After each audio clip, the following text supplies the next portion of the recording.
Hello everyone, welcome to my channel. I hope everyone is having a wonderful day. Before starting the video, please go ahead and hit the subscribe button and give this video a like up. Today on The Young and the Restless, Tessa helps a hopeless feeling Daniel. Claire shares news with her parents, and Daniel takes matters into his own hands. All products and services featured are independently chosen by editors. However, soaps.com may receive a commission on orders placed through its retail links, and the retailer may receive certain auditable data for accounting purposes. At Society, Daniel sips a drink and blinks as the Halloween decorations get blurry. Tessa walks in, and he smirks. Hey, trick or treat. Tessa sits and tells him how sorry she is. How are you holding up? Daniel says not so good. She asks how many drinks he's had, and warns her's not driving home. Daniel assures her he took the cab. He's nothing if not responsible, which is funny to hear from a murder suspect. Daniel orders another drink and Tessa questions if he wants to do that. He could talk about it instead. Daniel tells her Heather's gone. He misses the hell out of her. He's been arrested for her murder, which he didn't do, but he can't prove. He feels like he's drowning. He can't get to the surface and doesn't even know if he wants to anymore. Tessa asks about Lucy. Daniel says she's on tour with Danny and shows her pictures of her dressed as Catwoman for Halloween. He hopes she can escape the pain for one night. He resumes drinking.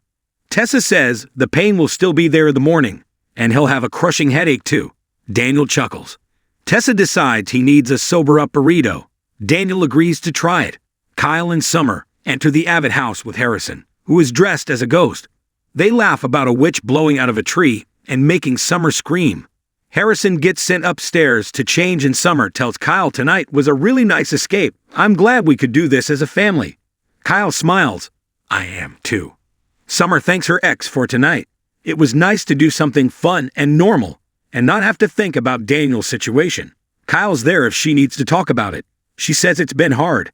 She doesn't want to make Daniel feel worse. Her mom's going crazy, and I guess I kinda do want to talk about it. Do you mind? They sit, and Summer and Kyle go over how awful it is to lose the love of your life and then be charged with their murder. Summer thinks it's clearly a setup. Her mom has a theory that it's Sharon getting payback for Cassie. It sounds crazy, but no crazier than believing her brother is guilty. She gets that Chance is just doing his job. It's just frustrating. Kyle hopes it doesn't get in the way of their relationship. Summer finds it weird to hear him talk about it. Kyle thinks he's a good guy, and they seem like a good fit. Summer says it's hard not to take it personally when he arrested her brother. If a decent guy won't look for the truth, then what chance does Daniel have? In the club, Victoria tells Claire that Johnny and Katie are too cool to spend Halloween with a parent. Claire jokes that she's the uncool sibling. She's glad Cole could join them because she's come to a pretty big decision about her future. Summer and Kyle don't need her as much for Harrison now, and she told Maria and Tessa she couldn't accept their employment offer either. She's going to accept Nikki's offer to work with her. Her parents don't look thrilled. Claire's surprised that Victoria's not happier about her decision. Cole says they thought she loved working with kids. Claire says it's always there for her, if she wants it. She's at Newman now and would like to find out if there's a place for her in the family business. I'm kind of excited. Taking in their expressions, she asks what's going on. Victoria hadn't given her the details before, but now that she's seriously considering Mickey's offer, she needs to know all the facts. Victoria tells Claire that her grandfather intends to take Chancellor away from Billy. He's hoping Billy will self-destruct, and he'll swoop in and run the company, and her mom will run it. Claire had no idea. She asks why he's doing it. Victoria says he goes after what he wants and worries about the fallout later. She warns that Billy can be very vindictive. Cole asks if she still wants any part of this. At the Abbott house, Kyle tells Summer she has to keep believing that the truth will come out and Daniel will be exonerated.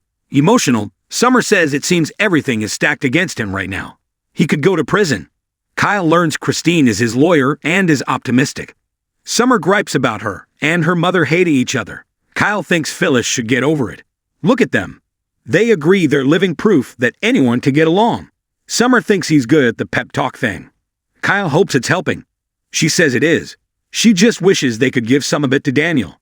She worries about what will happen to Lucy. Kyle puts his arm around her and pulls her close. Harrison appears on the stairs and smiles. At Society, Tessa keeps Daniel company.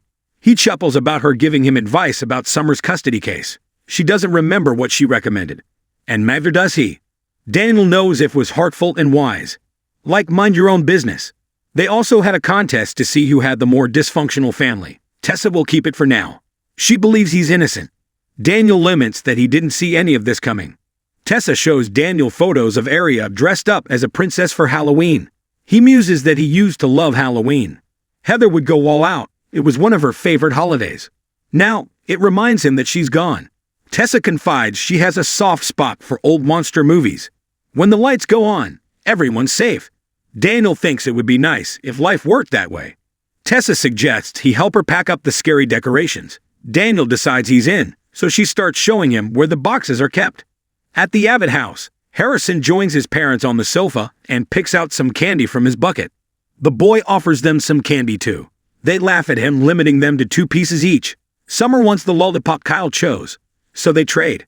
Harrison tells them this was the best Halloween ever. It would have been fun if Claire came too, but this was great. He really misses his mom living there. They promise to do more family stuff like this. Harrison yawns and asks them both to read him a bedtime story. After Harrison's asleep, Kyle offers Summer a drink. She accepts. He says, "Here's to more family nights like tonight, and better days for you and your family." She says, "For you family too." She heard Diane moved out. Kyle says his dad's talking to a lawyer about an annulment. He hopes he's serious about this, because his mother's showing her true color, and it isn't pretty. Jack even fired her from Jabba. His dad is heartbroken and angry. Kyle thanks Summer for not saying, "I told you so." She says he looks too sad right now to rub it in. Kyle says at least he and his dad can talk and be civil again. Summer knows how much his father adores him. She's sure he'll be begging him to come back to Jabba. Kyle isn't so sure. He did some terrible things he's not sure his dad can forgive. He's just hoping they can be comfortable around each other again. Summer thinks this sounds mature. They joke about him working up a good rant. Summer doesn't miss that guy, and much prefers this one.